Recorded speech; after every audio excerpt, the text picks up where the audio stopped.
All right, what is going on, ladies and gentlemen? How is it going? I am Is There No One Else? And today's video, we are going to be talking about two monster sets. The first one is Baron Thirsk.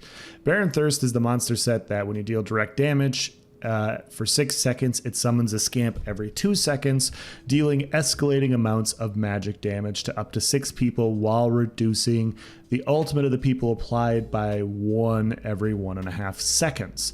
So it's an interesting set. I've fully buffed it. I wanted to test some things. I just threw the monster set on here, so the tooltip on here isn't correct with a fully buffed build. So I did like a vamp toggle, just to kind of see an idea of what it would get to. And I would say most builds it'll start off at like 3K. And this is the animation. It's a big purple animation and it explodes. And yeah, the red thing coming down is Griffin's Reprisal. That's a different set that I was also testing. But yeah, so basically the set will summon 3 scamps. The first scamp will do like 3,000 magic damage. On the setup I was running, it'll be like 3 to 4K to start with. The next one, if it lands, it does double. The next one, if it lands after that, does double that. So the damage is decent. I think it depends on the build. It really does. I didn't really have a chance to test it against a moving target. It is AoE, so I'm not sure how well it'll work in that sort of avenue. It is very telegraphed. It is a very telegraphed proc. You can see it pretty easily. Here I'm taking Reprisal off just so we don't get the animation for it and everything. But yeah, here I am using the vamp toggle, and I'm just kind of peeking to see exactly how high the tooltip gets. And so yeah, I would say it'll probably get up to like 3K, maybe 4K, whatever. So yeah, so it'd be like 3, 6, 12, 4, 8, 16. Obviously in PvP, it'll be a lot less than that. That's just the tooltip damage. So if people have high resistances, it'll be halved or more. I don't think it's a crazy overtuned set. Honestly, like there's a reason I'm lumping these in together. There's a reason that I have this set lumped in with the other monster set we're looking at, is because I don't think I'm gonna run this. You see me applying direct damage here, and they're just not proccing. And I was very confused. Like it says when you apply direct damage, area direct damage. So I guess it's like Noxious. I misread, my bad. So you apply Noxious or something like that, and then you get the summoning scamp. So it has to be area direct damage. So spin to win would work. I mean, maybe a spin to win build, maybe. I don't know. I don't think that's better than Balorg. I don't know. I don't know. I guess I'd have to look at it for, I suppose it could get pretty nasty for a fully amped up bomber, like a spin to win bomber or something like that. But man, Balorg is so good. I just kind of looked at this and I was, if you can tell from me talking about this with you guys in this video, I was pretty underwhelmed. And I try to look for a reason to run anything. Like I try to look at every possible reason you might run something. And honestly, the damage isn't bad, but it's a running scamp. Anytime there's like running scamps, like there's always an issue with targeting on some classes. Like, is it gonna cloak? Like if you use it on a Nightblade and they cloak, is it gonna stop moving? Or is it gonna homing, beacon them down? It basically left me with more questions than answers, and I just came away thinking that it just wasn't going to be good against a lot of specs, and I wasn't gonna run it for that reason. So that's just my opinion. Obviously, if you guys have a different opinion, I'd love to hear it in the comment section below. We are looking at the next monster set here, and I'm just trying to go through. I spent a lot of time going through all these different sets, and my brain got kind of fried towards the end. I was trying to figure out which one it was, and I think it's this Cargaeda. All right, so here I'm putting on the other monster set available is Cargaeda, and I wasn't sure about this. So first, we got to do the style thing, see what it looks like. Okay, it's different. I give it a 4 out of 10, but my style's awful. But we got max stamina, max magicka. On dealing damage with a heavy attack, create a whirlwind that slowly moves forward for 8 seconds, growing by 3 meters every 3 seconds. Enemies within the whirlwind take 489 shock damage, 508 physical damage every second. Allies within the whirlwind reduce their magic and stamina cost by 10%. I was looking at this set, and this is the other one that I was very, very intrigued by. And so there's a circle, and you see how it gets bigger.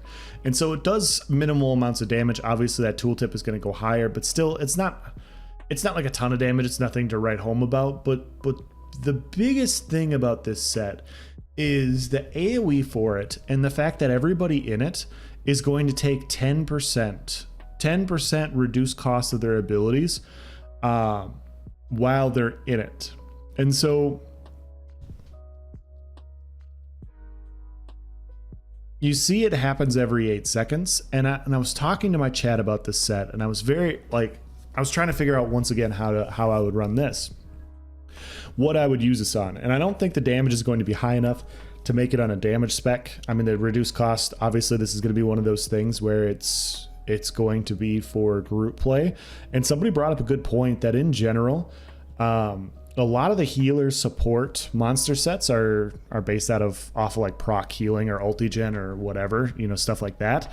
There's not many great buff sets like monster sets outside of like, obviously there's ones that buff healing like Chokethorn, Earthgore. They're fantastic, but there's not ones like this where they support a group in a way. This one supports the group by reducing their magic and stamina cost by 10. This is built-in 5-piece seducer for the entirety of the set while the cooldown is out. And you see the circle's huge. And so the first thing that came into my mind was when you're defending a choke point, when you're defending an area, it's like a keep, a tower, whatever. This is a huge circle. And typically as a Templar or as a healer, you're going to be in the back anyway, trying to do resto heavies occasionally to get your major mending and all that. And so you can basically proc this off a cooldown. So your resto heavy will give you major mending. This will proc and it will rush forward to everybody in front of you and reduce their overall ability, stamina, magicka by 10%. Now the problem with this is also the cooldown. So this lasts for 8 seconds and then it has a 20-second cooldown. And so they had to be in the area. Plus at the cooldown, I was like, oh man, like this isn't a good small scale set. I mean, 5% reduction, like if you have 50% uptime, roughly 5% reduction isn't worth running a 2-piece set for. And then I was thinking about it more and I'm like, man, if you're in a big group, like a 12-man group, hypothetically, and you're running 2 or 3 healers as it is, 2 of you could probably run this set. And you could probably get really good uptime on that reduced cost. And the reason why I was looking at it this way, and the reason why this is stacked into another video on another monster set, is I'm just unsure. I'm just unsure how good this could be. I could see uses for it in a 12-man group. Because yeah, if you have 2 people running 10% reduced cost and you can reduce the cost of a damage dealer's abilities as well as your own, you're going to be able to sustain better. Damage dealers are going to be able to amp more damage potentially. And yeah, amping more damage means killing people faster, which means getting, you know, better fights and winning more fights. And so that's how I was looking at it. I was like, okay, well maybe it's good for this, right? But that's awfully specific. and so I don't know. I'm not a healer main. This is part of the reason why I did the video. Like I wanted to get reacclimated into the healer life and all that and think about these sorts of things. I don't know if I would run this, not unless I was in a pretty large group and you already had access to other sets. Like if one person was already running like Olorime and all these other Rallying Cry and all these other sets and you like you could survive because you had so much other off healing and you didn't need the mitigation of like a blood spawn or healing of like an Earthgore or Chokethorn. Sure in that situation, but I don't know.